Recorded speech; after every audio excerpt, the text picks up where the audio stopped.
নমস্কার সবাইকে। Welcome to my channel. আজকে আমরা কেমিস্ট্রির ক্লাস নম্বর ৮ নিয়ে চলে এসেছি। আজকের যে টপিক হচ্ছে অ্যাটমিক স্ট্রাকচার বা পরমাণুর গঠন।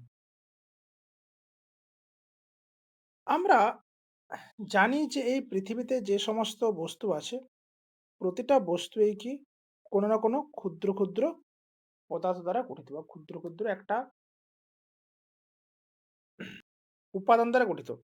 এবার ধরো একটা ইট আছে এখানে। সেই ইটটাকে আমি কি করছি, চেষ্টা করছি টুকরো, টুকরো করতে। ১ম এ আমি এইভাবে ভাঙলাম, তারপরে সেটাকে আরো টুকরো করলাম। এভাবে টুকরো, টুকরো করতে, করতে ওটাকে আমি কি করলাম, কিছু ফাইন ডাস্ট এ কনভার্ট করলাম। এবার এই যে ফাইন ডাস্ট আছে, এই ফাইন ডাস্টের প্রতিটা গুঁড়োকে, একটা গুঁড়োকে নিয়ে, একটা ডাস্টকে নিয়ে আমি আবার সেটাকে ভাঙতে শুরু করলাম। সেখান থেকে যে টুকরোগুলো পেলাম, সেই টুকরোগুলোকে আবার ভাঙতে শুরু করলাম। এইভাবে অনেকগুলো স্টেপে ভাঙার পরে, প্রতিটা অংশকে ভাঙার পরে আমি একটা সময় দেখতে পাচ্ছি যে ওর পরে আর কিন্তু ভাঙা যাচ্ছে না। তাহলে এই যে যেখান থেকে আমাকে আর ভাঙা গেল না বা যেখান থেকে এই ডাস্টের পার্টিকেল গুলোকে আর ভাঙা গেল না, তার মানে কি? এটাই ওর ফান্ডামেন্টাল বা এটাই এখানে মৌলিক। এবং এই যে যেটা ভাঙা গেল না, যেটাকে আর ফার্দার ভাঙা গেল না, সেটাই নিয়ে কিন্তু এই আমাদের সম্পূর্ণ ইটটা গঠিত হয়েছে। তাই না? তাহলে এই যে যেটা একদম যেকোনো পদার্থ, সেটা ইট হোক, সেটা যেকোনো মৌলিক পদার্থ হোক, যেকোনো যৌগিক পদার্থ হোক, তার যে ক্ষুদ্রতম যে একক, সেটা নিয়ে কিন্তু আমাদের মানুষের মধ্যে কিন্তু আগে অনেক রকম গবেষণা বা অনেক রকম মানুষ জানার চেষ্টা করেছে যে একটা পদার্থকে যদি আমি ভেঙে, ভেঙে টুকরো, টুকরো করি, তাহলে আমি কতদূর পর্যন্ত ভাঙতে পারবো, তাই না? এবার সেটাকে নিয়ে আমাদের প্রাচীন কাল থেকেই কিন্তু একটা মানুষের মধ্যে কৌতূহল উদ্রেক ছিল। এবার প্রাচীনকালে যখন আমাদের মডার্ন সায়েন্স বা সেইভাবে কিছু আবিষ্কার হয়নি, আসেনি, তখন আমাদের ভারতীয় একজন ফিলোজফার বা দার্শনিক এর তিনি বললেন কি? যে আমাদের যেকোনো বস্তুই সে যাই হোক না কেন সেটা কিন্তু একটা স্মলেস্ট পার্টিকেল দ্বারা গঠিত। এবং ইনি ওই স্মলেস্ট পার্টিকেলটার নাম দিলেন পরমাণু। ঠিক। এরপরে আ এর হয়তো কয়েকশো বছর পরে আমাদের গ্রিক একজন ফিলোজোফার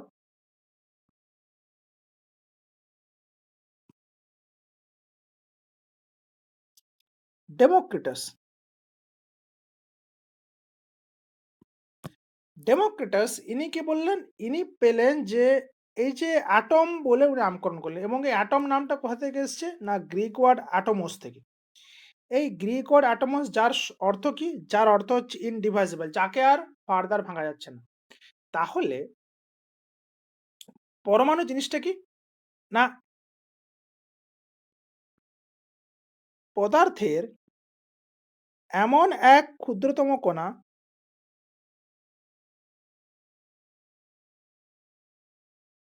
যাকে পুনরায় ভাঙা যাবে না। বা বলতে পারি পদার্থের অবিভাজ্য কণা। তাহলে এই যে অবিভাজ্য কণা, একে নাম দিচ্ছি আমাদের বাংলাতে বা সংস্কৃতে পরমাণু। আর আমরা ইংরেজি বা গ্রিকে নাম দিচ্ছি অ্যাটম। যার কথা অর্থ কি হলো? যার কথা অর্থ হলো অবিভাজ্য, সরি অবিভাজ্য, অবিভাজ্য। রাইট?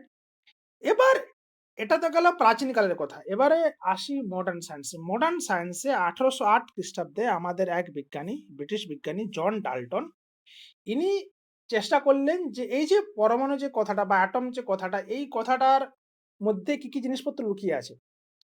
এর দ্বারা আমরা কি, কি জিনিস জানতে পারি বা এটাকে আমরা কিভাবে ডিনোট করব বা কিভাবে আমি এটাকে পরবর্তীকালে কাজে লাগাবো, সেই সম্পর্কে কিন্তু আমাদের উনি কিছু পস্টুলেটস বা থিওরি দিলেন। এবার এখানকার এনার যে মূল বিষয় কি? সেটা কি? ১ম নম্বর কি বলছেন উনি? যে matter consist of indivisible particles called atom, যে কোনো পদার্থ, এটাকে যদি আমি আর একটু বিস্তারিত ব্যাখ্যা করতে চাই, তাহলে সেটা কি হবে? যে যে কোনো পদার্থ একটা ক্ষুদ্রতম অংশ নিয়ে গঠিত, যাকে আমরা বলছি অ্যাটম। তাহলে ধরো আমার পদার্থ আছে একটি ইট। এই ইটকে ভাঙতে এমন একটা ক্ষুদ্রতম কণাতে পৌঁছলাম, যাকে আর ভাঙা গেল না। তাহলে এটাই হচ্ছে আমাদের ইটের পরমাণু। ঠিক? ইটের পরমাণু। আর কি বলছেন উনি? বলছেন atoms of the same element are identical in mass and properties. একই মৌলের পরমাণুগুলির ভর এবং ধর্ম একই। ধরো আমি একটা লোহার ডান্ডা নিয়েছি। তাহলে এখানে মৌলটা কি? মৌলটা হচ্ছে লোহা। এই যে লম্বা লোহার ডান্ডা, এই লম্বা লোহার ডান্ডা ভেতরে অনেক পরমাণু নিয়ে গঠিত। এই লোহার ডান্ডা আর একটা লোহার ডান্ডা নিলাম, তারও ভেতরে অনেক পরমাণু নিয়ে গঠিত। এবার এই যে লোহার ডান্ডার একটা পরমাণু আর এই লোহার ডান্ডার একটা পরমাণু, এদের কিন্তু ধর্ম বলো বা ভর বলো দুটোই কিন্তু এক হবে। ধর্ম ও ভর একই। ঠিক আছে? তাহলে কি হল, যেহেতু মৌলটা এক, একই মৌল, তার কিন্তু যে পরমাণুগুলো থাকবে তার কিন্তু ধর্ম এবং ভর একই। তাই না? আর কি বলছেন ডাল্টন? আর বলছেন atoms of different elements have different masses. কিরকম? এখানে একটা লোহার ডান্ডা নিলাম, তারপর একটা তামার ডান্ডা নিলাম, তামার একটা রড নিলাম। এই যে তামার রডের মধ্যে যে পরমাণুগুলো আছে, আর এই যে লোহার রডের মধ্যে যে পরমাণুগুলো আছে, এদের মধ্যে কিন্তু আমাদের ধর্মের পার্থক্য সৃষ্টি হবে। ধর্মের পার্থক্য, ভরের পার্থক্য সৃষ্টি হবে। ঠিক? তাহলে তাহলে এখনো পর্যন্ত কি জানলাম? যে যেকোনো পদার্থ একটা ক্ষুদ্রতম কণা দ্বারা গঠিত, যার নাম পরমাণু বা অ্যাটম। একই মৌলের বা একই পদার্থের পরমাণুগুলির কিন্তু ধর্ম এবং ভর একই। আবার বিভিন্ন পদার্থের লোহার একরকম আর তামার একরকম, কিন্তু ধর্মের পার্থক্য থাকবে এবং এদের ভরের পার্থক্য থাকবে। ডাল্টন আর কি বলছেন?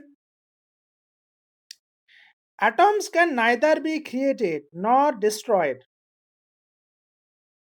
পরমাণুকে সৃষ্টি বা ধ্বংস করা যায় না। আমরা যেরকম ভৌতবিজ্ঞানে কি পড়ি? ভৌতবিজ্ঞানে পড়েছি ভর সৃষ্টি বা ধ্বংস করা যায় না, বা শক্তির সৃষ্টি বা ধ্বংস করা যায় না। সেইরকমভাবে কিন্তু পরমাণুও সৃষ্টি বা ধ্বংস করা যায় না। পরমাণু সৃষ্টিও হয় না, পরমাণুর ধ্বংসও হয় না। ঠিক? আর কি বলছেন আমাদের ডাল্টন? আর ডাল্টন বলছেন যে atoms combine in simple whole number ratios to form compounds. কিরকম? ধরো আমরা একটা যৌগ নিচ্ছি, যৌগের নাম মিথেন, যাকে আমরা বলছি CH4। আর একটা যৌগ নিচ্ছি, যার নাম হচ্ছে CO2, সরি আগে লিখি আগে, কার্বন ডাই অক্সাইড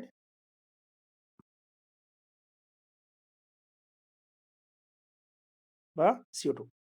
এবার এই যে মিথেন এবং কার্বন ডাই অক্সাইড, এরা কি হচ্ছে, এই মিথেনের মধ্যে একটা কার্বন আছে আর 4 টা হাইড্রোজেন আছে। তাহলে কার্বনের পরিমাণ কত? 1, হাইড্রোজেনের পরিমাণ 4। তাহলে এই যখন কার্বন এবং হাইড্রোজেন এরা মিলিত হয়ে মিথেন যৌগটা গঠন করবে, তাহলে সবসময় কি হবে? কার্বনের রেশিও থাকবে 1 আর হাইড্রোজেন রেশিও থাকবে 4। তাহলে 1:4 অনুপাতেই কিন্তু এরা যুক্ত হয়ে আমাদের CH4 গঠন করবে। তাহলে এই যে ঘটনাটা, এটাও হচ্ছে তোমার আমাদের হোল নাম্বার, এটা হচ্ছে হোল নাম্বার। তাহলে এটাকেই বলছি আমরা সরল অনুপাত। তাহলে কি বললাম? যে যখন আমাদের মিথেন গঠন করতে হবে, তখন কি হবে? যে এই কার্বন এবং হাইড্রোজেন এদেরকে কিন্তু 1:4 অনুপাতে যুক্ত হয়ে তারপরেই তারা মিথেন যৌগটা গঠন করবে। এবার হচ্ছে carbon die oxide. Carbon die অক্সাইডে carbon কটা আছে? ১ টা। অক্সিজেন পরমাণু কটা আছে? ২ টো। তাহলে এরা যখন কার্বন ডাই অক্সাইড তৈরি করবে, তখন কিন্তু কি করবে? যে কার্বন এবং অক্সিজেন 1:2 অনুপাতে, বলা হলো সরল অনুপাতে কিন্তু যুক্ত হবে। তাহলে সরল অনুপাতে বলতে কি? যেখানে আমাদের কোনো ফ্র্যাকশন থাকবে না, যেটা হচ্ছে হোল নাম্বারের যদি আমরা কোনো অনুপাতে যুক্ত হয় তাহলে সেটাকে আমরা কি বলছি? সরল অনুপাত। তাহলে এটাও কিন্তু আমাদের ডাল্টন বলছেন, রাইট? যে পরমাণুগুলি সরল অনুপাতে যুক্ত হয়ে যৌগ গঠন করে। ঠিক কি না? কিন্তু এবার একটা ব্যাপার আছে যে এই যে ডাল্টন বাবু বললেন যে আ "ম্যাটার কনসিস্ট অফ ইনডিভাইজিবল পার্টিকল" এটা কি সত্য? ঠিক। "Atoms of the same element are identical in mass and properties" এটাও কি সত্য? 100% কি সত্য? নাকি "Atoms of different elements have different masses" এটাও কি 100% সত্য? না। এগুলো কিন্তু 100% সত্য নয়। উনি যে সময়ের কথাটা বলেছেন উনি ১৮০৮ খ্রিস্টাব্দে উনি এই সমস্ত প্রশ্রয়গুলো দিচ্ছেন। তাহলে পরবর্তীকালে আমরা কি জানতে পেরেছি? পরবর্তীকালে আমরা জানতে পেরেছি যে না, পরমাণুকে ভাঙা যায়।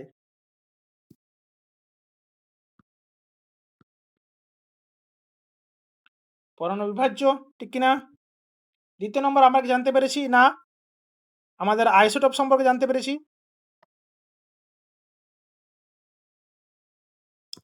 আইসোটোপ জিনিসটা কি? না, আইসোটোপ হলো যেখানে আমাদের একই মৌলের বিভিন্ন ভর,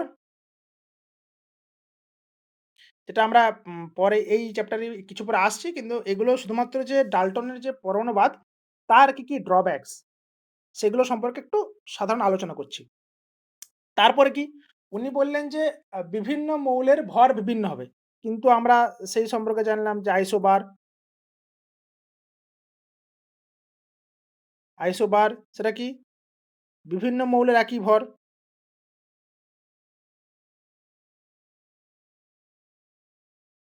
তাই না? তাহলে এই সমস্তগুলো কি হলো? যে আমাদের ডাল্টনের পরমাণুবাদের ড্রব্যাকস।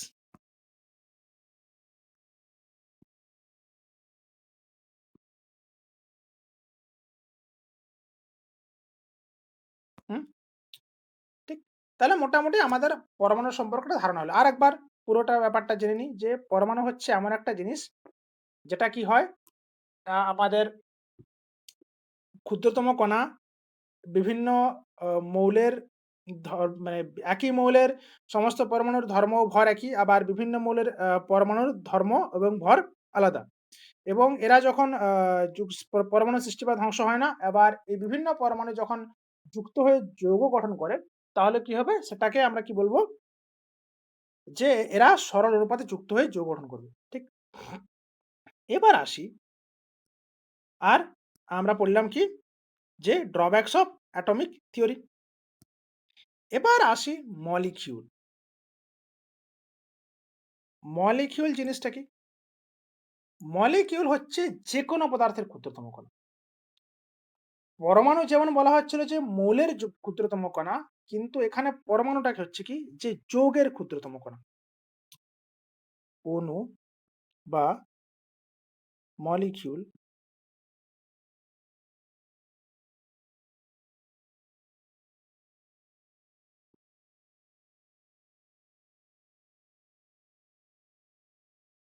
এরা হচ্ছে যৌগের ক্ষুদ্রতম কণা। তাহলে এবং কি করছে? এটা হচ্ছে যে smallest particle of matter that has independent existence. স্বাধীনভাবে থাকতে পারে। যেমন উদাহরণ কি?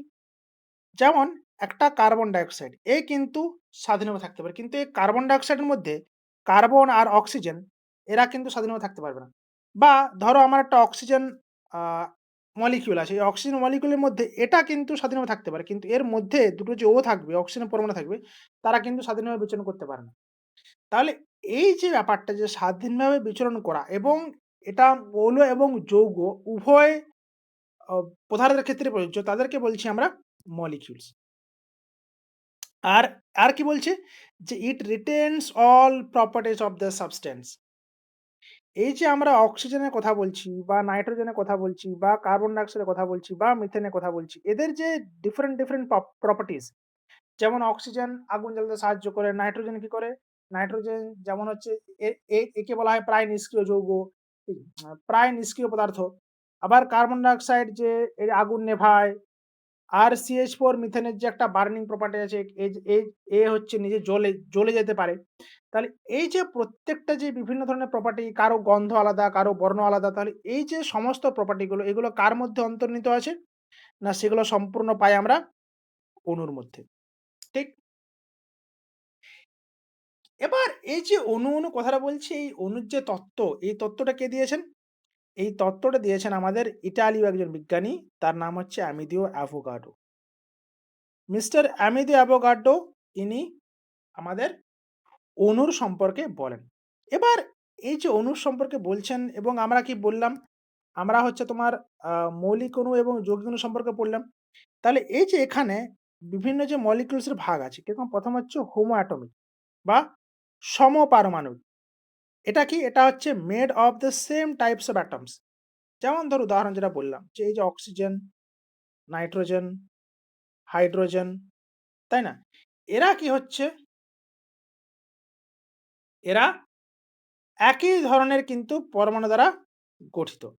তাহলে এদেরকে আমরা কি বলছি? এদেরকে আমরা বলছি হোমো অ্যাটমিক মলিকিউল। আর হেটেরো অ্যাটমিক মলিকিউল মানে কি? বিষম পারমাণবিক।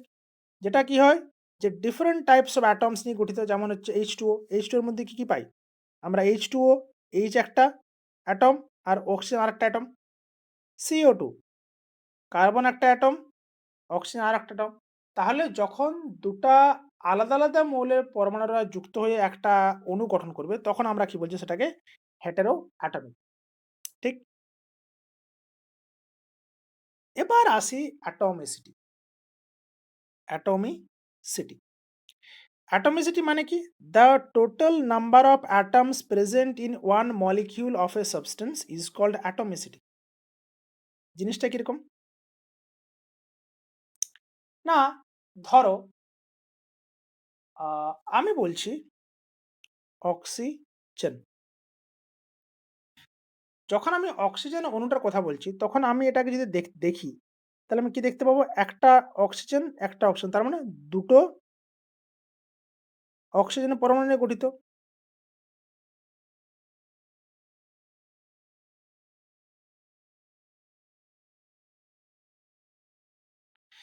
তাহলে এই যে অক্সিজেন অণুটা এটা যেহেতু ২ টো অক্সিজেনের পরমাণু নিয়ে গঠিত তাহলে আমরা একে কি বলবো? Die atomic molecule. Die atomic molecule. আবার কিছু আ কি বলবো তোমাদের? কিছু যারা আ আমাদের পদার্থের মেটালস আছে, যেমন ধরো লিথিয়াম, ম্যাগনেসিয়াম, ক্যালসিয়াম এরা কি হয়? এদের একটা অণুই কিন্তু একটা মলিকিউল। মানে একটা অ্যাটম দিয়েই কিন্তু এদের একটা মলিকিউল গঠিত। তাহলে আমরা এদেরকে কি বলবো? এরা হচ্ছে মনো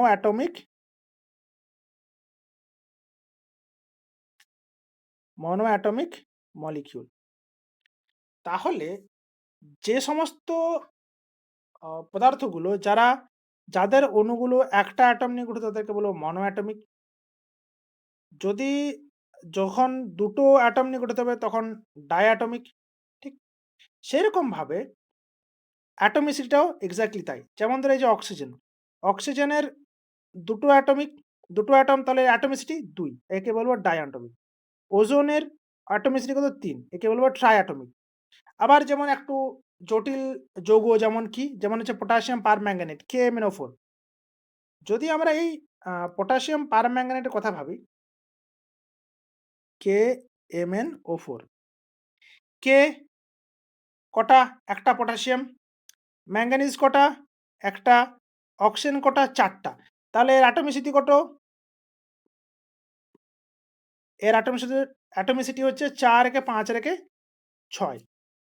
আরেকটা পটাশিয়াম ডাইক্রোমেট K2Cr2O7 পটাশিয়াম কটা আছে? ২ টো। ক্রোমিয়াম কটা আছে? ২ টো। অক্সিজেন কটা আছে? ৭ টা। তাহলে এর অ্যাটমিসিটি কত? ২, ২ ৪ আর ৭ এ ১১। তাহলে অ্যাটমিসিটি বলতে কি বোঝায়? না আমাদের একটা অণু যতগুলো পরমাণু নিয়ে গঠিত তাকেই বলবো ওই মলিকিউলের অ্যাটমিসিটি। ঠিক? এই জিনিসটা হয়তো পরীক্ষাতে এক লাইনে একটা প্রশ্ন চলে এলো। যদি খুব সহজ প্রশ্ন পড়ে তবেই এটা আসবে, না হলে নচেত নয়। এরপরে আসি নেক্সট।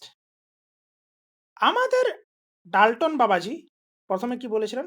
ডাল্টন স্যার, বাবাজি বলা উচিত নয়। ডাল্টন স্যার আমাদের ১ম এ কি বলেছিলেন? হুম।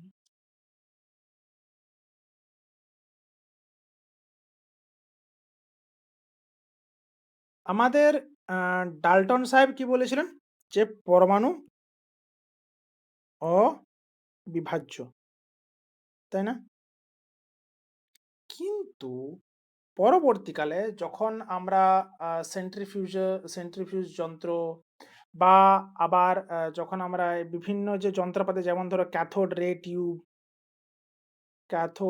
রে টিউব বা এই যে যত অত্যাধুনিক যন্ত্রপাতি আবিষ্কার করতে শুরু করলাম, তখন আমরা একটা জিনিস খেয়াল করলাম যে এই যে আমরা পরমাণুর কথা বলছি, যেটাকে আমাদের ডাল্টন স্যার বলেছিলেন এটা অবিভাজ্য, এটাকে ভাঙা যায় না।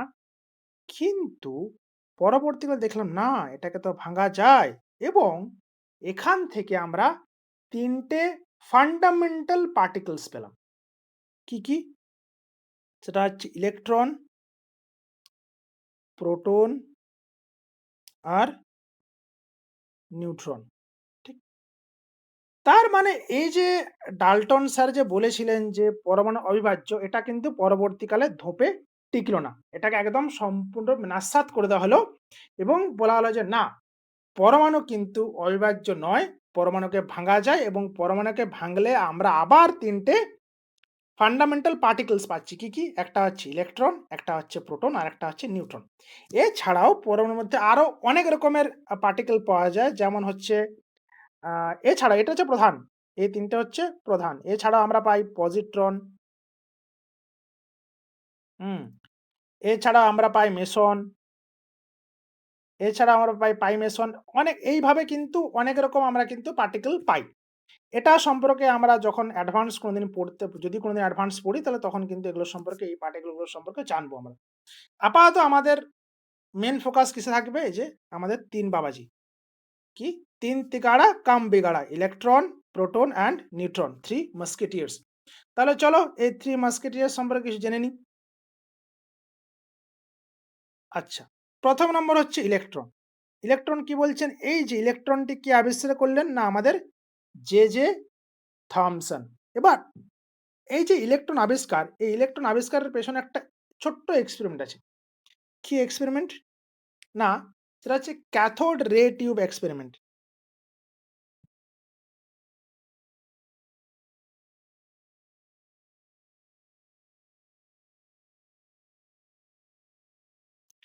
ক্যাথোড রে টিউব এক্সপেরিমেন্ট এবং এই ক্যাথোড রে টিউব এক্সপেরিমেন্টের মাধ্যমেই কিন্তু ইলেকট্রনের আবিষ্কার হয়েছিল।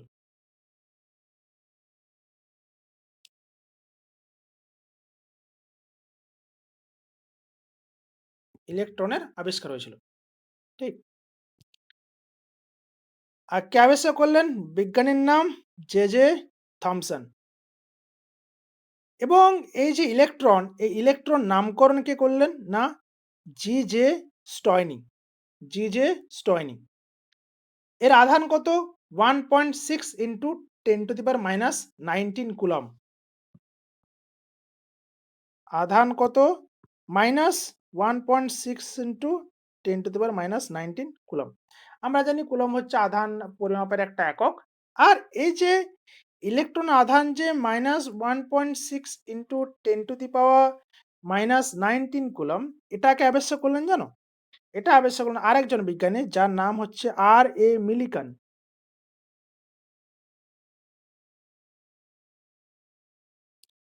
আর.এ. মিলিকান কিন্তু আবিষ্কার করলেন ইলেকট্রনের আধানের পরিমাণটা কত। ঠিক? আর এর ভর কত হলো? এর ভর হচ্ছে 9.1 ইন্টু 10⁻31 কেজি। ওকে?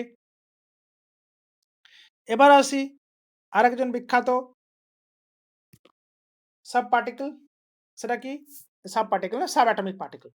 সেটা কি? সেটা হচ্ছে প্রোটন। এটাকে কে আবিষ্কার করলেন? না আমাদের গোল্ডস্টেইন। নামকরণ কে করলেন? Ernst Rutherford. এর চার্জ কি? Exactly similar to that of electron but positive in nature. এটা যেরকম ঋণাত্মক, এটা সেরকম ধনাত্মক। ছোট্ট করে লিখে দিই। ১ সেকেন্ড। কোথায়? মোছাটা কোথায়?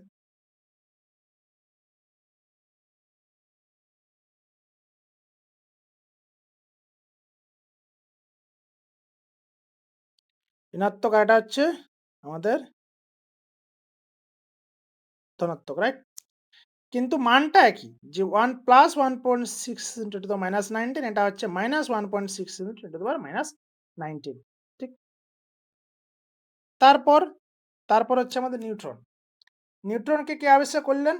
আবিষ্কার করলেন জেমস চ্যাডউইক, এবং এর নামকরণও করলেন কিন্তু উনি।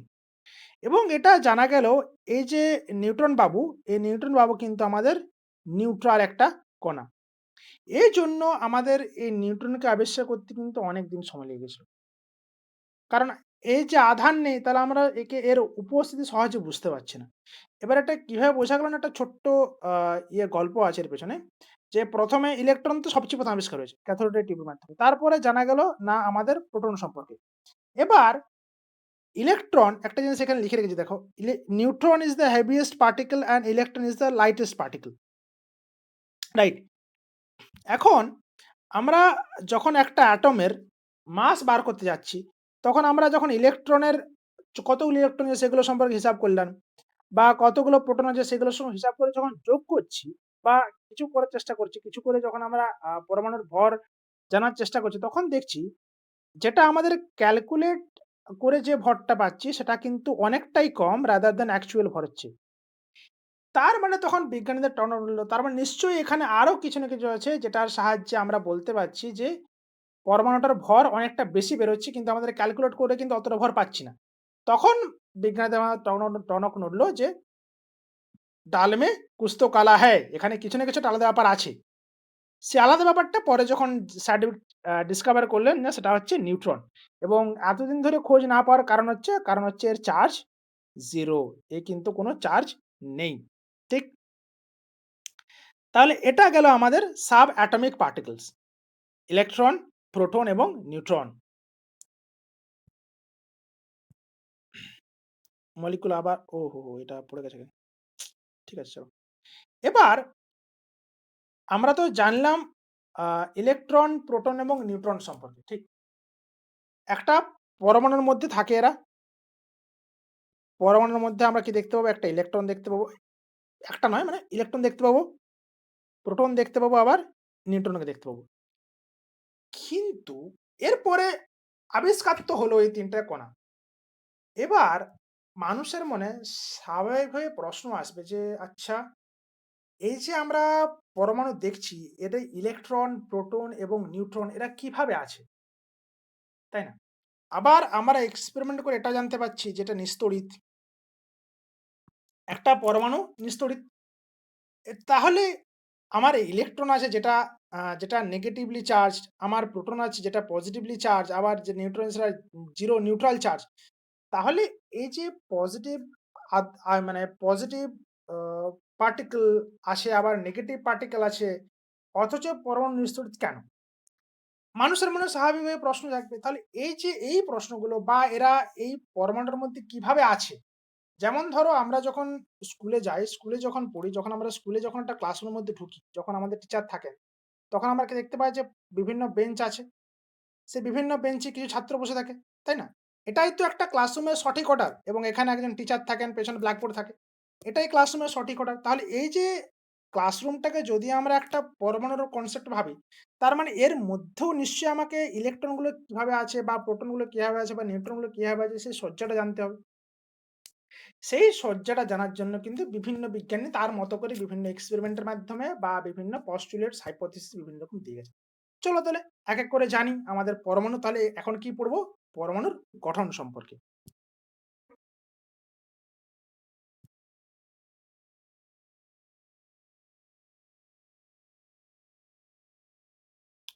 আচ্ছা, আ রাদারফোর্ড অ্যাটমিক মডেল আগে আরেকটা অ্যাটমিক মডেল জানতে হবে।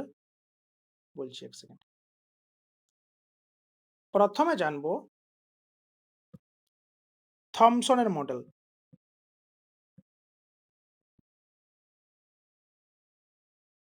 থমসনস মডেল। এটাকে আমরা কি নামে জানি? সেটা হচ্ছে প্লাম পুডিং মডেল।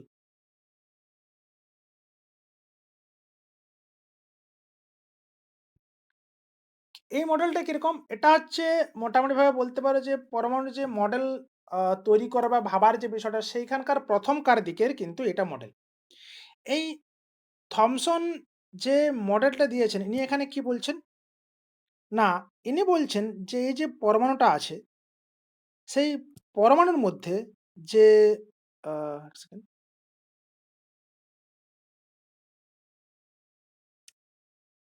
আ এইভাবে কিন্তু এই যেটা আমি গ্রে মার্ক করছি, এইভাবে কিন্তু আমাদের কিটা আছে, এরকমভাবে কিন্তু আমাদের প্রোটনরা আছে।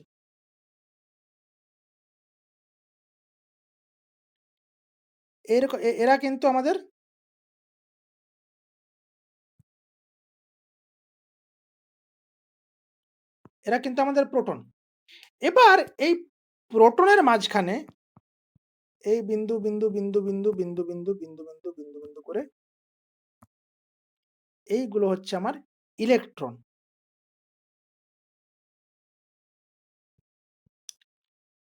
তার মানে দেখো একটা জিনিস, এই যে পুরো পরমাণুটার মধ্যে প্রোটন বা ধনাত্মক আধান আছে কিন্তু সম্পূর্ণটা জুড়ে।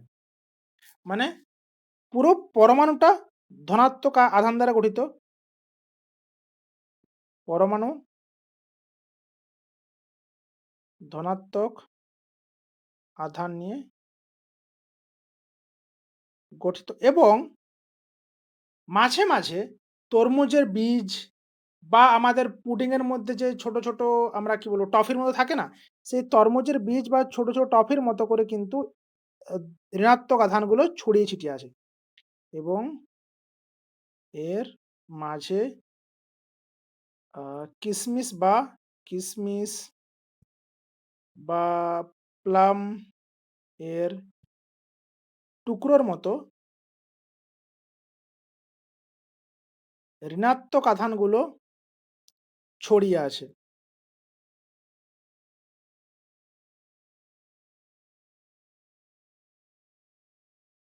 হুম?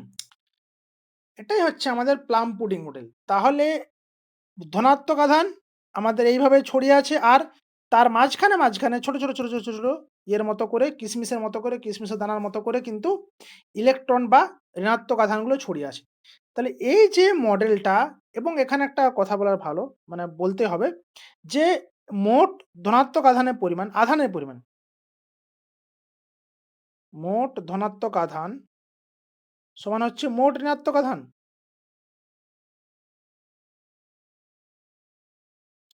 ছড়িয়ে ছিটিয়ে থাকলেও আবার প্রোটনটা এর চারপাশ জুড়ে থাকলেও এবং তার মাঝখানে ইলেকট্রনগুলো ছড়িয়ে ছিটিয়ে থাকলেও কিন্তু আমাদের পরমাণুটা কিন্তু আদতে নিস্তড়িত তার কারণ হচ্ছে যে মোট যে ধনাত্মক চার্জের পরিমাণ এবং মোট যে ঋণাত্মক চার্জের পরিমাণ তা কিন্তু সমান। তাহলে এটা গেল কি? এটা গেল আমাদের থমসনের প্লাম পুডিং মডেল। এবার আসি যেটা তারপরে সবচেয়ে গুরুত্বপূর্ণ সেটা হচ্ছে আমাদের Rutherford atomic model. Rutherford atomic model. এই রাদারফোর্ড অ্যাটমিক মডেলে কি বলা হচ্ছে? না, এই মডেল বলার আগে একটা ছোট্ট তোমাদেরকে এক্সপেরিমেন্ট পড়তে হবে যে এই যে রাদারফোর্ড মহাশয় ইনি যে উনার অ্যাটমিক মডেলটা দিলেন তার বেসিস কি? তিনি কোন বেসিসে এটা দিলেন? না সেটা হচ্ছে উনি একটা এক্সপেরিমেন্ট করেছেন। সেটার নাম কি? সেটা হচ্ছে আলফা পার্টিকল স্ক্যাটারিং এক্সপেরিমেন্ট। যে আলফা কণা বিচ্ছুরণ পরীক্ষার মাধ্যমে উনি একটা সিদ্ধান্তে এসেছিলেন। এবার সেই আ বিচ্ছুরণ যে পরীক্ষাটা সেটা কি? না উনি একটা এরকম একটা আ কি বলবো? লেড খাঁচার মধ্যে লেডের একটা বাক্সের মধ্যে উনি রেডিয়াম মৌল রাখলেন এবং এই রেডিয়াম মৌল থেকে কি করলেন, যেগুলো তোমার হচ্ছে আলফা পার্টিকেল নির্গত হচ্ছে, সেইগুলোকে একটা অত্যধিক থিন গোল্ড ফয়েল মানে তার ব্যাসার্ধ কাছাকাছি ধরো 0.0004 বা এরকম কিছু একটা ছিল। এত মিলিমিটার। এই এত কম বেধের একটা গোল্ড ফয়েলের মধ্য দিয়ে কিন্তু উনি চালনা করলেন। চালনা করলেন। এবার আর এই যে আ গোল্ড ফয়েলটাকে ইনি ঘিরে রেখেলেন কিসের মাধ্যমে? না একটা সংবেদী আ কি বলবো? এই যে মানে যেটা আলফা পার্টিকেল সংবেদী একটা সলিউশন মিশিয়ে উনি এই ডিটেক্টরটা তৈরি করলেন। যেখানে আলফা পার্টিকেলটা পড়লে সেখানে বিভিন্ন যে ইয়ে তৈরি হবে। আ কি বলে? বুঝতে পারবো যে এখানে পড়লে আমাদের এটা আ এটা ক্ষতিগ্রস্ত করবে এবং আমরা বুঝতে পারবো যে আলফা কণাটা এখানে এসে পরে হিট করেছে। ঠিক? এবার এই যে যখন উনি এই আলফা কণার স্রোতটাকে এই গোল্ড ফয়েলের মধ্য দিয়ে পাঠালেন, তখন উনি একটা অদ্ভুত জিনিস খেয়াল করলেন। কি খেয়াল করলেন? না, যে অধিকাংশ গোল্ড ফয়েলগুলোই মানে অধিকাংশ আলফা পার্টিকেল গুলো সেটা কি করছে? যে গোল্ড ফয়েল ভেদ করে চলে আসছে। এটা হচ্ছে ম্যাক্সিমাম। এরা হচ্ছে ম্যাক্সিমাম, ম্যাক্স। কিছু, কিছু আলফা পার্টিকেল আছে তারা সামান্য কোণে ডিফ্লেক্ট হচ্ছে। এই যে ডিফ্লেক্ট হচ্ছে বা বিচ্যুতি ঘটছে। আর অল্প সংখ্যক কিছু মানে এই যে মানে অল্প সংখ্যক মানে সেটা হচ্ছে ২০,০০০ টার মধ্যে ১-২ টো। সেই সংখ্যক কি হচ্ছে না আমাদের একদম ১৮০ ডিগ্রি ঘুরে চলে আসছে। যেমন এই দুটো। তাহলে এই যে উনি যে এক্সপেরিমেন্টটা করলেন, ঠিক আছে? তার দ্বারা উনি কি সিদ্ধান্ত পেলেন? ১ম এ আরেকবার এক্সপেরিমেন্টে কি বললেন? যে একটা উনি আলফা কণার স্রোত পাঠালেন। উনি সামনে একটা গোল্ড পাত, সোনার পাত দিয়ে তার মধ্য দিয়ে স্রোতটা পাঠালেন। এবার পাঠানোর পর উনি কি দেখলেন যে বেশিরভাগ আলফা কণা তারা কিন্তু ওই পাথটা ভেদ করে একদম সরাসরি গিয়ে পরে পরের যে এই আমাদের পর্দাটা আছে সেই পর্দার উপরে আঘাত করছে। এর মধ্যে কিছু সংখ্যক আলফা কণা কি করছে তারা একটু ডিফ্লেক্ট হচ্ছে বা বিচ্যুতি ঘটে একটু অ্যাঙ্গেল করে সেই পাথটাকে আমাদের হিট করছে। আর খুব, খুব অল্প সংখ্যক আলফা কণা যেটা হচ্ছে প্রায় সংখ্যাটা ২০,০০০ এর মধ্যে ১-২ টো তারা কি করছে? তারা ডাইরেক্ট বাউন্স ব্যাক মানে রিফ্লেক্ট ব্যাক হয়ে চলে আসছে। এটা হচ্ছে আমাদের রাদারফোর্ডের ক্যাথোড রে ক্যাথোড রে বলছি। আলফা রে স্ক্যাটারিং এক্সপেরিমেন্ট। উনি তো এই এক্সপেরিমেন্টটা করলেন।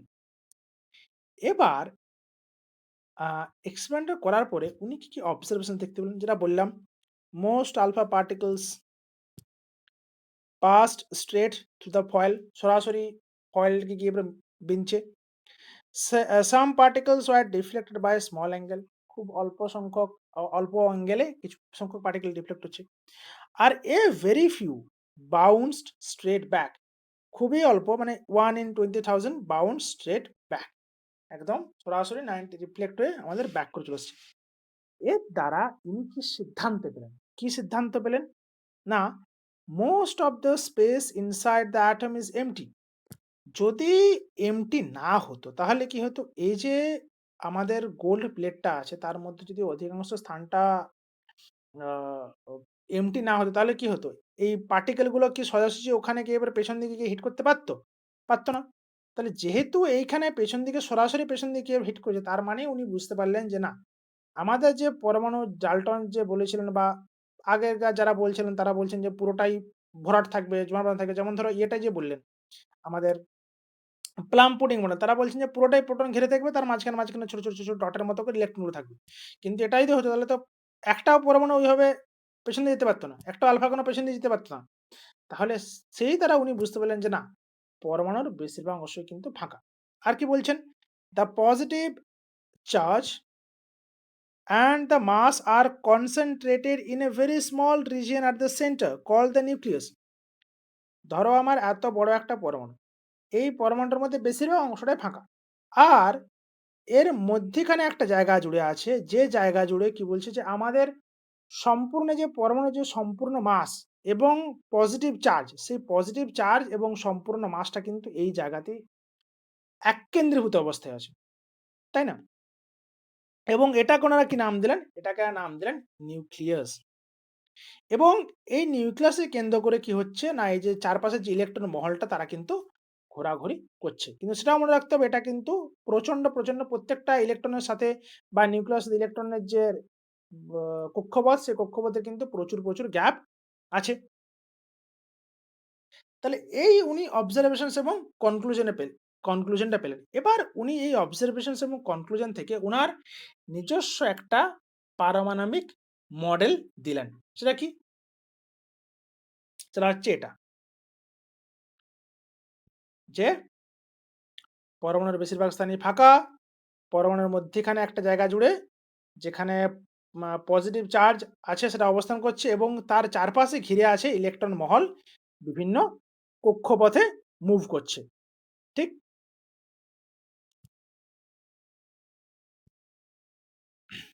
কিন্তু উনি রাদারফোর্ড তো পরমাণু মডেল তো দিলেন। কিন্তু উনি এই যে পরমাণু মডেল সুস্থিত কিনা বা স্টেবল কিনা সেটার কিন্তু উনি কোনো ব্যাখ্যা দিতে পারেননি। বা উনি এটাও বলতে পারেননি যে ধরো এটা আমার নিউক্লিয়াস, এটা তো চারপাশে ইলেকট্রন মহল, এটাও চারপাশে অন্য একটা ইলেকট্রন কক্ষ। তাহলে এই যে ইলেকট্রন কক্ষগুলো কেন এইরকম জায়গাতে অবস্থান করবে এবং এই পরমাণু সুস্থিত কেন? সেটার সম্পর্কে কিন্তু উনি কোনো ধারণা দিতে পারেননি। তাহলে এইগুলো হচ্ছে আমাদের রাদারফোর্ড মডেলের বিশেষ কিছু ড্রব্যাক। কি সেটা? না, আমাদের ম্যাক্সওয়েল পরবর্তীকালে কি বললেন যে ম্যাক্সওয়েল ইলেক্ট্রোম্যাগনেটিক থিওরি কি বলছে যে যখন একটা ইলেকট্রন বা একটা ঋণাত্মক বা যেকোনো আধানযুক্ত কণা সে যখন অ্যাসিলারেটেড পজিশনে থাকে বা তার যখন বেগ থাকে, ভেলোসিটি থাকে তখন কি হয় সে আস্তে, আস্তে কি করে তার যে শক্তি, সেই শক্তিটা কিন্তু ক্ষয় হতে শুরু করে, কমতে শুরু করে। তাহলে যদি সেই শক্তিটা কমতে শুরু করে ধীরে, ধীরে তাহলে এই ইলেকট্রন একসময় কি করবে? তার সম্পূর্ণ শক্তি শেষ হয়ে যাবে এবং সে নিউক্লিয়াসে গিয়ে পরে আছড়ে পড়বে। কিন্তু বাস্তবে কি সেটা হয়? বাস্তবে কিন্তু সেটা হয় না। কেন হয় না? তার কারণ হচ্ছে আমাদের পরমাণু সুস্থিত বলে। তাহলে যদি পরমাণু সুস্থিত না হতো তাহলে কি আমাদের এটা আ আ ইলেকট্রনটা আমরা মানে প্র প্রকৃতিতে কোনো কিছুরই এক্সিস্টেন্স পেতাম না। কিন্তু যেহেতু পরমাণু সুস্থিত অবস্থায় আছে, তাহলে কিন্তু প্রকৃতিতে সমস্ত কিছু এক্সিস্টেন্স আছে। এটা কিন্তু আমাদের রাদারফোর্ড আ করে যেতে পারেননি। উনি এটার কোনো ব্যাখ্যা দিতে পারেননি। রাইট। আর রাদারফোর্ড আরেকটা কি ব্যাখ্যা দিতে পারেননি সেটা হচ্ছে যে এই যে হাইড্রোজেন স্পেকট্রাম, হাইড্রোজেন বর্ণালী কিন্তু কোনো আ উম ব্যাখ্যা দিতে পারে না। এই যে হাইড্রোজেন বর্ণালীকে সেটা কিন্তু আমরা পরবর্তী ক্লাসে যখন অ্যাডভান্স জিনিসপত্র পড়ব তখন কিন্তু আমরা এটা সম্পর্কে জানব। এখন জাস্ট জেনে রাখো যে হাইড্রোজেন স্পেকট্রাম উনি কিন্তু ব্যাখ্যা করতে পারেন। এই যে এই সমস্ত ড্রব্যাকস গুলো এলো, শর্টকামিংস গুলো এলো, এটাকে তো কাউকে না কাউকে রিজলভ করতে হবে। তাই না? তাহলে কে মসিহা হয়ে এলেন? মসিহা হয়ে এলেন বিজ্ঞানী নিলস বোর। কে? Niels bore.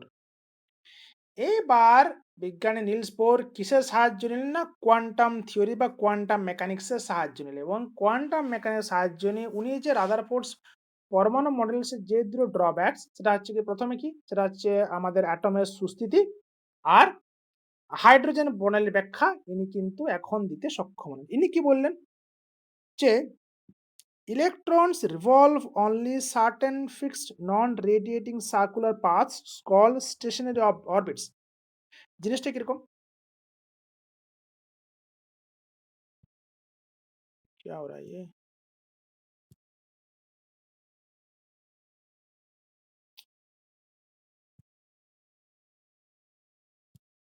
ওকে।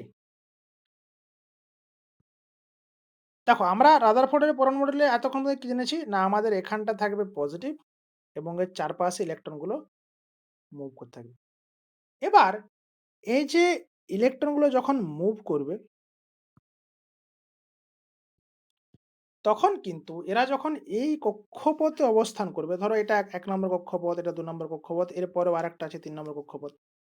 তাহলে এই যে ১ নম্বর কক্ষপথে এবং ২ নম্বর কক্ষপথে এবং ৩ নম্বর কক্ষপথে থাকাকালীন যে সমস্ত ইলেকট্রনগুলো থাকবে, তারা যখন এই সমস্ত কক্ষপথে থাকবে, তখন কিন্তু এরা কোনো এনার্জি গেইন বা কোনো এনার্জি লস কিচ্ছু করবে না। মানে শক্তি বর্জনও হবে না, আবার শক্তি গ্রহণও হবে না। তাই না?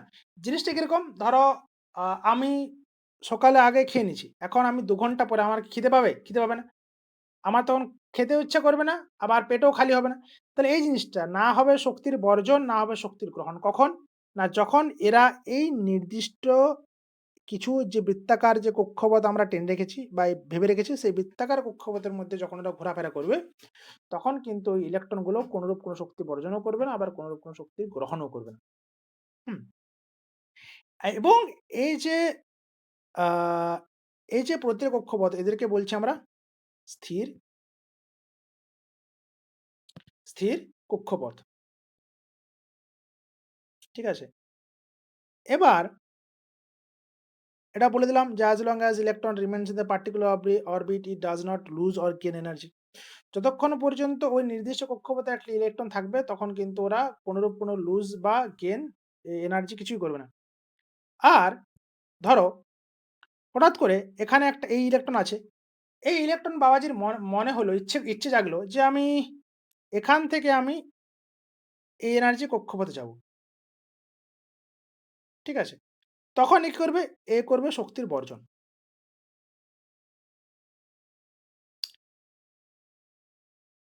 বাইরের কক্ষপথ থেকে ভিতরে যেতে গেলে আমাকে কি করতে হবে? শক্তির বর্জন করতে হবে। আর ও এ আবার এই যে এইদিকে যে ইলেকট্রন বাবাজি আছেন, এনার ইচ্ছে করলো না আমি এর বাইরে তো আর কক্ষ থাকতে পারে। আমি এখান থেকে ছেড়ে আমি এখানে যাবো। তখন এনাকে এনার্জি গ্রহণ করতে হবে। তাহলে যখন এক কক্ষপথ থেকে অন্য কক্ষপথে যখন আমাকে যেতে হবে, তখনই আমাকে এনার্জি হলে গ্রহণ করতে হবে, না হলে আমাকে বর্জন করতে হবে। ঠিক আছে? তাহলে এটা গেল আমাদের বোরের অ্যাটমিক থিওরি তার যে বিভিন্ন পস্টুলেটস। ঠিক আছে? এবার এই যে আ বোরের অ্যাটমিক পস্তুলেট সম্পর্কে পড়লাম। এবার চলো বোরের অ্যাটমিক মডেলটা কিরকম দেখতে সেটা একটু জেনে নিই। এই যে এটা হচ্ছে আমাদের বোরের অ্যাটমিক মডেল। এখানে মাঝখানে কি থাকবে? পজিটিভলি চার্জ নিউক্লিয়াস সেটা আমাদের দাদারা পুরো বলে গেছেন এবং এই যে প্রত্যেকটা কক্ষপথ, সেই প্রত্যেকটা নির্দিষ্ট কক্ষপথে নির্দিষ্ট সংখ্যক ইলেকট্রন থাকবে এবং এদের যে এনার্জি লেভেল, সেই এনার্জি লেভেলের উপর ডিপেন্ড করে মানে প্রতিটা ইলেকট্রনের এনার্জি লেভেলের উপর ডিপেন্ড করে তাদেরকে কিন্তু প্রত্যেকটা কক্ষপথ অ্যাসাইন করা হবে। রাইট? এবং উনি এই কক্ষপথগুলোর নাম দিলেন যে ১ম এর যে কক্ষপথ ১ নম্বর কক্ষপথের নাম হচ্ছে K, তারপর ২ নম্বরটা হচ্ছে L, তারপর ৩ নম্বরটা হচ্ছে M, ৪ নম্বরটা N, তারপরটা হচ্ছে O, P এরকম করে প্রতিটা আমাদের যে ইংলিশ অ্যালফাবেট এম থে কে থেকে শুরু হয়ে পরপর চলতে থাকবে। ঠিক? তাহলে এটা গেল আমাদের বোরের অ্যাটমিক মডেলস। ঠিক? তাহলে আমরা অ্যাটমিক মডেলস আমরা জেনে গেলাম। এবার আসি ছোট্ট একটা জিনিস। সেটা হচ্ছে রিপ্রেজেন্টেশন অফ অ্যান অ্যাটম। আমরা যখন একটা অ্যাটমকে দেখি, তখন আমরা কিভাবে তাকে রিপ্রেজেন্ট করব? আমাকে তো খাতায় লিখতে হবে। তাই না? যেমন ধরো কিরকম? যে এমন একটা আমি অ্যাটম নিলাম। সেই অ্যাটমের দেখলাম আমাদের প্রোটন সংখ্যা হচ্ছে ৫ টা আর আ ইলেকট্রন সংখ্যা ধরো ইলেকট্রন সংখ্যা ৫ টাই হতে হবে। না হলে আমার সে পরমাণুটা নিশ্চিত হবে। কারণ ইলেকট্রন সংখ্যা ৫ টা আর এর মধ্যে নিউট্রন আছে ৬ টা। তাহলে ৫ টা প্রোটন, ৬ টা নিউট্রন এবং ৫ টা ইলেকট্রন দ্বারা কিন্তু ওই পরমাণুটা গঠিত। হলো? এটা তো আমরা এক্সপেরিমেন্ট করে জানতে পারলাম। এবারে এটাকে যখন আমি খাতায় লিখবো, সেটা কিভাবে লিখবো? না ধরলাম এই অ্যাটমটার নাম বা মলিকিউলটার নাম হচ্ছে ইয়েটার নাম ম্যাটারটা পদার্থটা হচ্ছে X। তাহলে এই যে X পদার্থটা হচ্ছে X, আমার প্রোটন সংখ্যা কত? ৫। তাহলে এখানে আমি লিখব নিচে ৫। আর আমার প্রোটন প্লাস নিউট্রন মিলে কত? ৫ যুক্ত ৬ ১১ আমি লিখব এইভাবে। এটা লিখতে পারি বা আরেকভাবে লিখতে পারি X আমার এলিমেন্টের নাম ৫ লিখব, ১১ লিখব। তাহলে এটাও কিন্তু আরেকভাবে লেখা যায়। তাহলে এটাকে আমি যদি জেনারেলাইজড ফর্মুলা করতে চাই তাহলে কি লিখব? না আমার এটা হচ্ছে এলিমেন্টটা নিচে থাকবে Z এবং উপরে থাকবে A বা এটাও লিখতে পারি বা কি লিখতে পারি?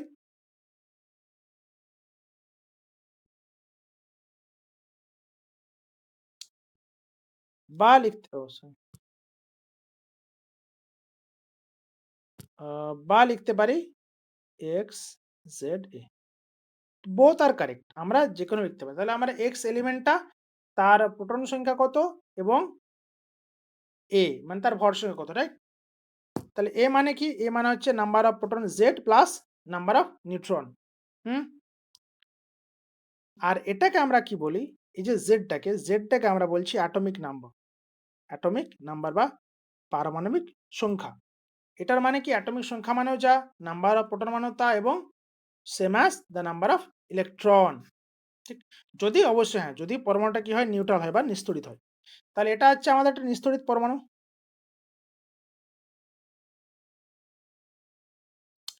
আমরা একটা নিস্তড়িত পরমাণুকে কিন্তু আমরা এইভাবে ডিনোট করে থাকি। এবার কি আছে?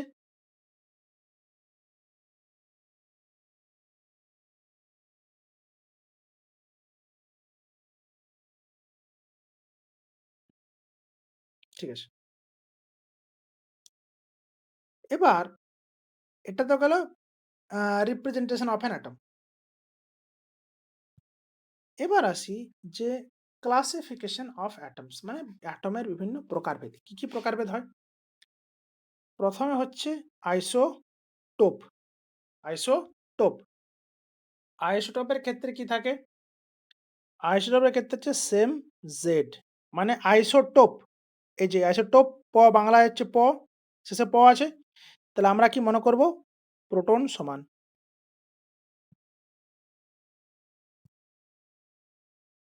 প্রোটন সমান,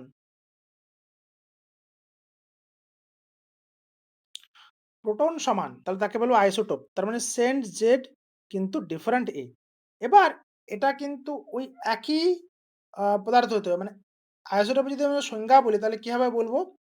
না একই মৌলের বিভিন্ন পরমাণু যাদের ভর সংখ্যার পার্থক্য আছে। ভর সংখ্যা বলতে আমরা কি জানি?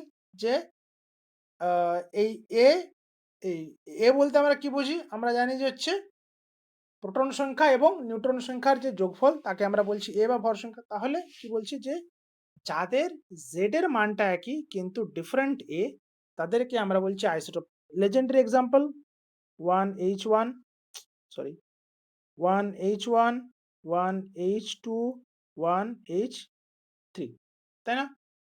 এই যে 1H1, 1H2, 1H2 প্রত্যেকের জেড একই 1, 1, 1 but they have different mass number একজনের 1 একজনের 2 একজনের হচ্ছে 3 হুম? তাই না? তাহলে এই যে ব্যাপারটা এটা গেল আমাদের কি? এটা গেল আমাদের হচ্ছে আইসোটোপ।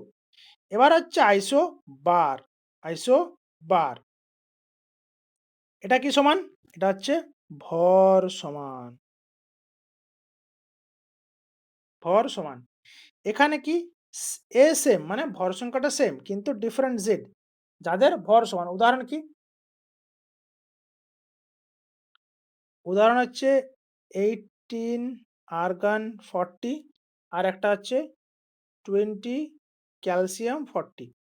এদের ভর সংখ্যা সমান কিন্তু এদের দেখো এর হচ্ছে 18, এর হচ্ছে 20, এর হচ্ছে 40, এরও 40। তাহলে এদের কি হলো? ভর সংখ্যা একই হলো কিন্তু আমাদের এদের যে পারমাণবিক সংখ্যা সেটা আলাদা। তার মানে এরা ডিফারেন্ট মৌল। তাহলে এর যদি আমরা ডেফিনিশন বলতে চাই তাহলে কিভাবে বলবো বা সংজ্ঞা যদি দিতে হয় তাহলে আমরা কিভাবে দেব? না বিভিন্ন মৌলের পরমাণু যাদের কি হয় ভর সংখ্যাটা একই তাদেরকে আমরা বলবো আইসোবার। এবার আসবো আইসোটোনস। আইসোটোনস এই যে টোনস মানে নিউট্রন সমান। পড়বে যখন এর ঘরে বলবে তখন নিউটন সমান। মানে আইসোটোন ন নিউটন সমান, আইসোটোপ প্রোটন সমান। এখানে কি same number of neutrons, same number of neutrons. Example হচ্ছে 1H3 tritium and twice He4। এর এর নিউট্রন কটা? এর নিউট্রন দুটো, এরও নিউট্রন কটা? দুটো। তাহলে এদেরকে কি বলবো? আইসোটোনস। তাহলে আইসোটোনসের যদি আমাদের ডেফিনেশন বলতে হয়, সংজ্ঞা বলতে হয় তাহলে আমরা কি বলবো? না যখন একই সরি বিভিন্ন মৌলের বিভিন্ন পরমাণু যাদের কি হয় নিউটন সংখ্যা সমান তাদেরকে আমরা কি বলছি? না আইসোটোন বলছি।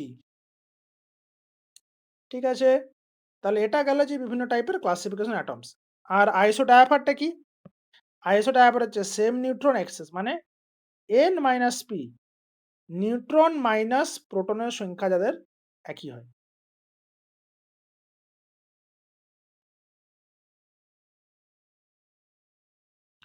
নিউট্রন মাইনাস প্রোটনের সংখ্যা যাদের একই হয় তাদেরকে বলে হয় আইসোডায়াফার। ঠিক আছে? বোঝা গেছে এটা? এরপরে আসে next, shell structure of an atom. পরমাণুর কক্ষপথের গঠন। যেমন একটু আগে আমরা যখন আ বোরের ইয়েটা পড়ছিলাম, কি বলে? বোরের postulate যখন পড়ছিলাম, তখন আমরা কি দেখলাম যে বোর বলে গেছেন কি? যে পরমাণুগুলো যে বিভিন্ন কক্ষপথে থাকবে, সে কক্ষপথে থাকাকালীন কিন্তু কোনো এনার্জি রিলিজ বা গেইন করবে না। তাহলে সেই যে কক্ষপথে থাকবে, সে কক্ষপথগুলো কিভাবে থাকবে বা তাদের নামকরণ কি হবে সেটা সম্পর্কে একটু বলা যায়। এবং এই যে আ কক্ষপথগুলো আছে, এই কক্ষপথে আমাদের ম্যাক্সিমাম কতগুলো ইলেকট্রন থাকতে পারে? যেমন ধরো উদাহরণ, এটা একটা স্কুলের একটা হল ঘর। এই স্কুলের একটা ধরো ক্লাসরুম। এবার এই স্কুলের মধ্যে একজন শিক্ষক আছেন যিনি পড়াচ্ছেন। এবার এটা হচ্ছে গেট এবং এই গেট ঢুকিয়ে দেখা গেল এরকমভাবে কিন্তু আমাদের বেঞ্চগুলো সাজানো আছে। ঠিক আছে? এবার এই বেঞ্চে দেখা গেল কোনো বেঞ্চে তো ১ জন স্টুডেন্ট বসেছে, কোনো বেঞ্চে ২ জন, কোনো বেঞ্চে ৩ জন। কিন্তু এবার যখন আমি বেঞ্চে যদি আমি সবাইকে মানে বেঞ্চে দেখতে যাই, তাহলে আমি একটা জিনিস খেয়াল করলাম যে এই বেঞ্চগুলোতে ম্যাক্সিমাম ৪ টা করে ছেলে বসতে পারবে। এর বেশি কিন্তু বসতে পারবে না। তাহলে এই যে maximum numbers of student can sit in a bench is fixed. হতে পারে তার চেয়ে কোনো বেঞ্চে কম বসতে পারে কিন্তু তার চেয়ে তো বেশি বসতে পারবে না, তাই না? তাহলে এই যে প্রতিটা কক্ষপথ যেরকম আছে সেই প্রতিটা কক্ষপথে কিন্তু মোট কতগুলো ইলেকট্রন থাকবে তার মানটা কিন্তু ফিক্সড করা আছে। এবার যত আ নিচে কক্ষপথ থেকে আমরা উপরের কক্ষপথে যাবো মানে ধরো K, L, M, N, O যত নিচ থেকে যত আমরা উপরে যাবো তত কি হবে ইলেকট্রন থাকার যে সংখ্যাটা সেটাও কিন্তু বাড়তে হবে। তার কারণ কি? প্রত্যেকটা রেডিয়াস বাড়ছে। রেডিয়াস বাড়লে কি হবে? ইলেকট্রনগুলো থাকার জায়গা থাকবে, থাকার জায়গা বাড়বে। তাহলে সেই অনুযায়ী ইলেকট্রনের সংখ্যাও বাড়বে। এবার এটার একটা ফর্মুলা আছে। ফর্মুলাটা কি?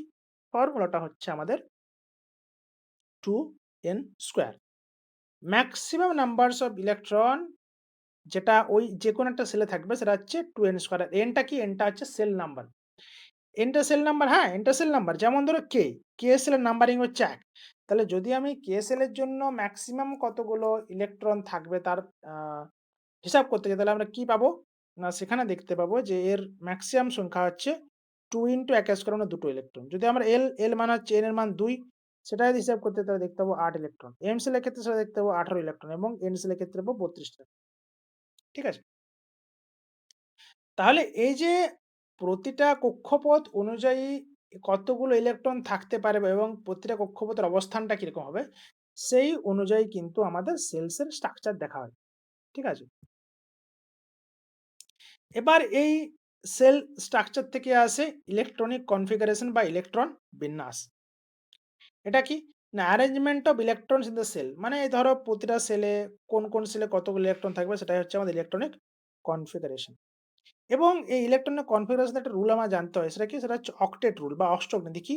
বলছে atoms tend to have 8 electrons in their outermost shell to gain chemical stability except helium। জিনিসটা সম্পর্কে একটু সামান্য তোমাদের আলোচনা করে দেওয়া উচিত।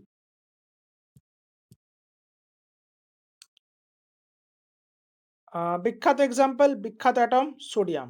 সোডিয়ামের পারমাণবিক সংখ্যা কত? ১১। এই যে ১১ টা ইলেকট্রন যদি আমরা সাজাতে যাই, আমরা ১ম এ কক্ষপথগুলোর নাম লিখে নিই। K, then L, then M, then N, then go on। এবার একের কক্ষপথ মানে ১ নম্বর কক্ষপথ, এর কক্ষপথ ২ নম্বর, এটার ৩ নম্বর, এটার ৪ নম্বর, তাই না? তাহলে ১ম এ আমরা যখন এই ইলেকট্রন বিন্যাসে যাবো, ১ম এ দেখব যে ওই যে কক্ষপথের নিচে সেই কক্ষপথটাকে আগে ম্যাক্সিমাম ভরিয়ে দেব। কে কক্ষপথে কটা ইলেকট্রন নিতে পারে সেটা হচ্ছে ২ টো, তাই না? 2 n স্কয়ার, 2 এক স্কয়ার মানে ২ টো। তাহলে ১ম এ ইলেকট্রনের সংখ্যা ২ ঢুকে গেল আমার। এরপরে L, L মানে আমার ২। তাহলে এর ম্যাক্সিমাম কত ইলেকট্রন নিতে পারবে? সেটা হচ্ছে 2 স্কয়ার ইন্টু ২ মানে ২ ২ ৪ একে ৪ ২ ৮, ৮ টা। ৮ টা নিতে পারবে। আমার কতগুলো পড়ে আছে? ২ টা দেওয়ার পরে কতগুলো পড়ে আছে? আমার পড়ে আছে এখনো ৯ টা। তাহলে আমি এখানে অনায়াসে ৮ টা বসিয়ে দিতে পারি। বসিয়ে দিতে পারি তো? বসিয়ে দিতে পারি। এবার এরপরে বাকি পড়ে রইল কত? ৮ ২ ১০। তারপরে M কক্ষপথে যতগুলোই ওর ভ্যাকেন্সি থাকুক, ও কিন্তু একটার বেশি পাচ্ছে না। তাহলে এই যে এটাই হচ্ছে আমাদের ইলেকট্রন বিন্যাস। কিভাবে করব? প্রথমে এভাবে KLMN লিখে নেব। প্রত্যেকটার ইয়ে বসিয়ে দেব। নাম্বারিং করে দেব এবং সেখানে ম্যাক্সিমাম কত ইলেকট্রন সংখ্যা থাকে সেগুলো সম্পর্কে বসিয়ে দিলে কিন্তু আমরা এখানে এর যে ইলেকট্রন সেটা কিন্তু আমরা পেয়ে যাচ্ছি। ঠিক? আর প্রতিটা অ্যাটমই চায় তার সুস্থিত অবস্থা রাখতে। আমরা প্রতিটা অ্যাটম কেন? প্রতিটা মানুষ, প্রতিটা জীবজন্তুই চায় সুস্থিত হতে। তাহলে why should পরমাণু will be exception? পরমাণু তো এক্সেপশন হবে না। তাহলে সেটাও কিন্তু এক্সেপশন না। এবার এখানে কি হচ্ছে যে কি করবে ওরা? যেমন ধরো সোডিয়ামের কথাটা বললাম। সোডিয়াম বাবাজি প্রথম অক্ষর ২, তারপর কক্ষপথে ৮, তারপর কক্ষপথে ১। তাহলে এ চাইবে কি করতে? এ চাইবে যে সবচেয়ে বাইরের যে কক্ষপথ হবে তাতে যেন ৮ টা মৌল এই ৮ টা ইলেকট্রন থাকে, তাই না? তাহলে এর বাইরের কক্ষপথে কোনটা? সবচেয়ে বাইরের কক্ষপথ ১। বাইরের কক্ষপথে ইলেকট্রন সংখ্যা কত? ১। তাহলে এই যে সোডিয়াম বাবাজি এ কি চাইবে? এই ইলেকট্রনটাকে এখান থেকে বার করে দিতে। ইলেকট্রনটা বার করে দিলে সেটা কি হয়ে যাবে দেখো? ২,৮ হয়ে গেল না? এবার সোডিয়ামটা যেহেতু একটা ইলেকট্রন বার করে তাহলে সোডিয়ামটা সোডিয়াম প্লাস হয়ে গেল। তাহলে এইভাবে কি করবে যে সোডিয়াম একটা বর্জন করলে সুস্থ হয়ে গেল। আবার আরেকটা উদাহরণ নিই সেটা হচ্ছে ক্লোরিন। ক্লোরিন কত? পারমাণবিক সংখ্যা ১৭। তাহলে তাহলে এর ইলেকট্রন বিন্যাস কত হবে? ২, ৮, ৭। তাহলে দেখো এর যে বহিঃস্থ কক্ষপথ, এই বহিঃস্থ কক্ষপথের কটা ইলেকট্রন আছে? ৭ টা। তাহলে এ কি করবে? এ যদি বাইরের থেকে একটা ইলেকট্রন পেয়ে যায়, তাহলে এ কি হয়ে যাবে? ক্লোরিন ২, ৮, ৮, তাই না? বাইরের কক্ষপথে ৮ টা ইলেকট্রন সুস্থিত। সোডিয়ামও বলবে আমার বাইরের কক্ষে ৮ টা ইলেকট্রন আছে, আমি সুস্থিত। তাহলে এই যে বাইরের কক্ষপথে ৮ টা করে নেওয়ার মাধ্যমে সুস্থিত থাকার যে প্রবণতা, সেটাকে আমরা কিন্তু বলছি কি? না বলছি আমাদের অক্টেট রুল বা অষ্টক নীতি। ঠিক আছে? জিনিস সম্পর্কে বোঝা গেছে? নেক্সট কি আছে? নেক্সট আমাদের আছে ভ্যালেন্সি। ভ্যালেন্সি মানে? Valency is the combination capacity of an atom. ধরো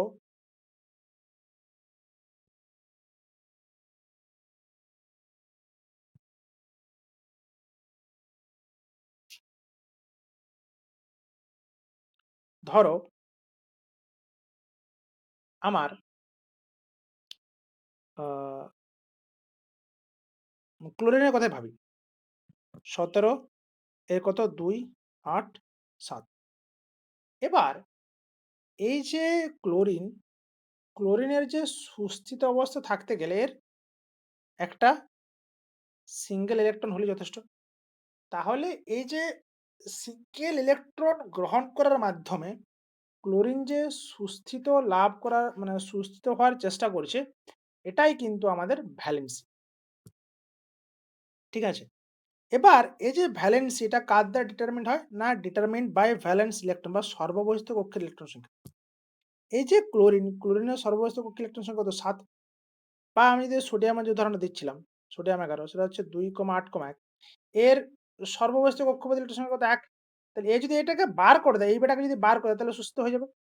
তাহলে এই যে বর্জন করা বা গ্রহণ করা মানে কতগুলো বর্জন করলে বা কতগুলো গ্রহণ করলে ওই বেটা সুস্থিত হবে মানে এই বেটা পরমাণু সুস্থিত হবে, সেটাই হচ্ছে কি? সেটাই হচ্ছে ওর যোজ্যতা। ঠিক। এবার এই যোজ্যতার ক্যালকুলেশন কিভাবে করব? না, আমার সুস্থিত হওয়ার জন্য যেকোনো পরমাণুর জন্য কটা অ্যাটম লাগে? সেটা হচ্ছে ৮ টা অ্যাটম লাগে। এই ৮ টা ইলেকট্রন লাগে, রাইট? এবার ধরো যখন আমার বহিঃস্থ কক্ষপথে ইলেকট্রনের সংখ্যা কত? ইলেকট্রনের সংখ্যা হচ্ছে বহিঃস্থ কক্ষপথে ৪ এর চেয়ে যেটা কম হবে। এই সরি ৪ এর চেয়ে যখন কম হবে, বহিঃস্থ কক্ষপথে ইলেকট্রনের সংখ্যা যখন ৪ এর চেয়ে কম হবে, তখন হচ্ছে ওই যে সংখ্যাটা বেরোবে মানে ১, ২, ৩, ৪ এই ৪ পর্যন্ত হচ্ছে আমাদের সেটাই তার ভ্যালেন্সি।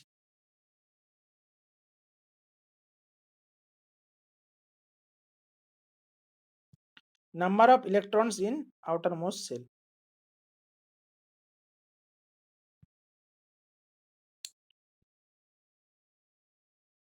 যে ১, ২, ৩, ৪ এদের মধ্যে যেকোনো একটা সংখ্যা যদি আমাদের কি থাকে? এদের মধ্যে যেকোনো একটা সংখ্যা যদি আমরা বাইরের কক্ষে পাই, তখনই সেটাই কিন্তু আমাদের সেটাকে আমরা ধরে নেব তার যোজ্যতা। এবার যদি এইভাবে না হয়, যদি আমরা এই যে ইলেকট্রনের সংখ্যা যদি ৪ এর চেয়ে বড় হয়, তখন আমরা কি করব? তখন আমরা ৮ থেকে ওই সামথিং সংখ্যাটাকে বিয়োগ করব। মানে যদি ৫ হয়, যদি ধরো ফর এক্সাম্পল যেমন ধরো আমাদের ক্লোরিনের ক্ষেত্রে।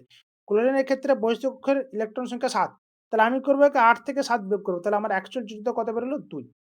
১ সরি ১।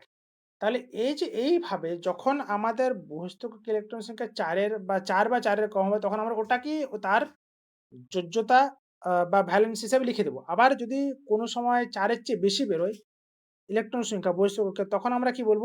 না, তখন আমরা ওই বহিস্থ কক্ষে ইলেকট্রনের সংখ্যার সঙ্গে ৮ থেকে তাকে বিয়োগ করব। তাহলে যেটা উত্তর পাবো সেটাই হবে তার ভ্যালেন্সি। তাহলে এটা গেল ভ্যালেন্সির মোটামুটি কনসেপ্ট। এবার আমাদেরকে কি করতে হবে? কিছু অ পরমাণুর ভিতরে পরমাণুর অ্যাটমিক ওয়েট কিন্তু মুখস্থ করতে হবে।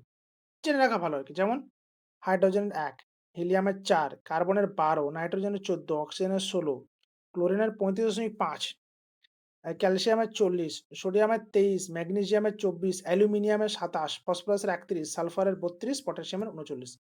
এই যে আম ইম্পোর্টেন্ট কিছু মৌলের অ্যাটমিক ওয়েট জেনে রাখতে হবে। কেন? কোথায় কাজে লাগবে? না, পরবর্তীকালে যখন আমরা এখান থেকে বিভিন্ন মোলার ওয়েট বা তার সম্পর্কিত যখন আমরা অঙ্ক করতে যাব, তখনই কিন্তু আমাদের এটা কাজে লেগে যাবে। ঠিক আছে? এবার আসি মোল কনসেপ্ট বা মোলের ধারণা। কি ধারণা মোলের? না, when molecular weight of a substance expressed in grams is called 1 gram mole or simply 1 mole. কিরকম? যে molecular weight of a substance expressed in grams.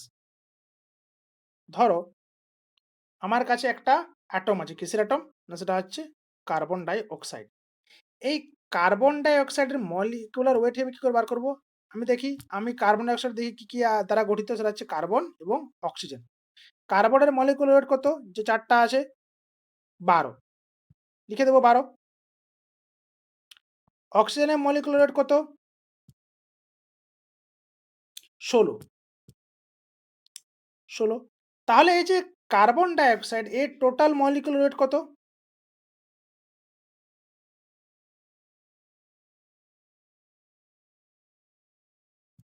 Wait কত? না, কার্বনের ১২, ১২ যুক্ত ২ ইন্টু ১৬। তার মানে এটা ৩২ আর যুক্ত ১২ যুক্ত ৩২ মানে কত? ৪৪। তাহলে এই যে ৪৪ যে মলিকুলার ওয়েট এর কার্বন ডাই অক্সাইডের, তাহলে এটাকে আমরা কি বলবো? 1 গ্রাম মোল। মানে 44 গ্রাম সমান হচ্ছে 1 গ্রাম মোল। ঠিক আছে? মানে এর যা মলিকুলার ওয়েট, সেই মলিকুলার ওয়েটটাকে আমরা বলছি 1 গ্রাম মোল। এবার এই যে আ 1 গ্রাম মোল বা ধরো যে তার যে মলিকুলার ওয়েট হলো, সেই মলিকুলার ওয়েটের মধ্যে কতগুলো পরমাণু থাকবে? না, পরমাণু থাকবে 6.023 ইন্টু 10^23 সংখ্যক, এতগুলো। মানে ধরো আমি একটা জার নিয়েছি, ঠিক আছে? সেই জারের মধ্যে আমার 44 গ্রাম CO2 আছে। এবার এই যে 44 গ্রাম CO2 আছে, তার মানে নিশ্চয়ই এখানে CO2 এর অনেক মলিকিউল আছে।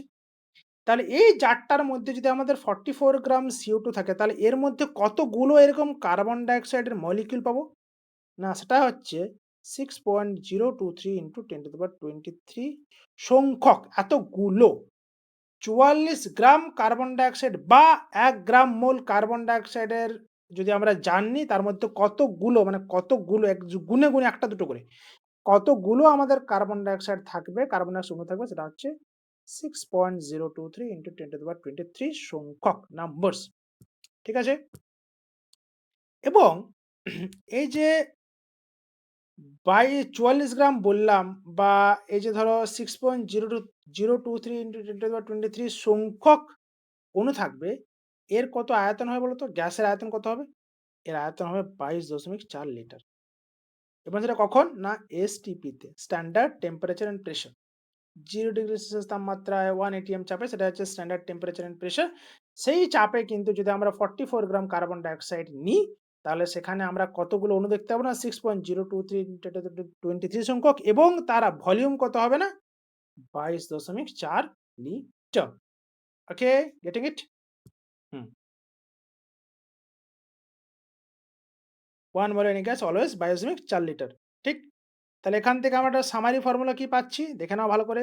১ মোল মানে ১ গ্রাম মলিকুলার ওয়েট মানে 6.023 × 1023 সংখ্যক মলিকিউলস এবং এটার মানে হচ্ছে 22.4 লিটার। ঠিক? তাহলে এই যে আজকের যে গল্পটা একবার রিভাইজ করুন। আজকের সম্পর্কে কি জানলাম? না আমরা জানলাম অ্যাটমিক স্ট্রাকচার সম্পর্কে। হুম?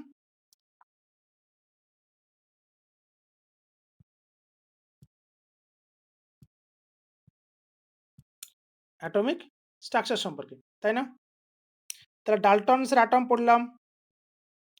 ডাল্টনস অ্যাটম পড়লাম। তারপরে জানলাম যে না অ্যাটমসকে ভেঙে পড়েও কি জানা যায়? ইলেকট্রন, প্রোটন, নিউট্রন পাওয়া যায় এবং ইলেকট্রন, প্রোটন, নিউট্রনের মাস সম্পর্কে জানলাম, তার ডিসকভারি সম্পর্কে জানলাম, তাই না? এবং তার চার্জ কত সে সম্পর্কে জানলাম। তারপর কি জানলাম? তারপরে জানলাম যে আমাদের পরমাণুর স্ট্রাকচার কিরকম হবে। সেই স্ট্রাকচারের জন্য ১ম এ পড়লাম রাদারফোর্ড, সরি ১ম এ পড়লাম থমসন।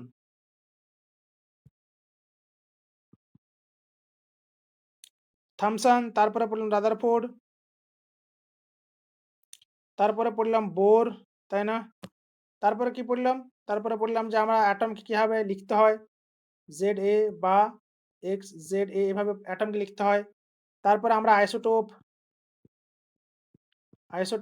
আইসোটোন, আইসোবার ইত্যাদি পড়লাম। পড়লাম কি? তারপরে কি পড়লাম? তারপরে পড়লাম আমাদের হ্যাঁ, আমাদের ইলেকট্রনের যে কনফিগারেশন সেটা সম্পর্কে পড়লাম। ইলেকট্রনিক কনফিগারেশন সম্পর্কে পড়লাম। যোজ্যতা কক্ষ সম্পর্কে পড়লাম। ভ্যালেন্সি সম্পর্কে পড়লাম। তাই না? ভ্যালেন্সি পড়লাম। তারপর আর কি পড়লাম? শেষে পড়লাম মোল পড়লাম। হুম? তাহলে এই যে আজকের গুলো কিন্তু অত্যন্ত গুরুত্বপূর্ণ। পরীক্ষাতে যেকোনো সময় কিন্তু এটা নিয়ে একটা এমসিকিউ আসতেই পারে। চাইলে দিতে পারে। তাহলে আজকে এই পর্যন্তই। সবাইকে থ্যাংক ইউ সাথে থাকার জন্য। দেখা হচ্ছে পরের ক্লাসে। সবাই সুস্থ থেকো, ভালো থেকো আর খুব পড়াশোনা করো। চলো টাটা।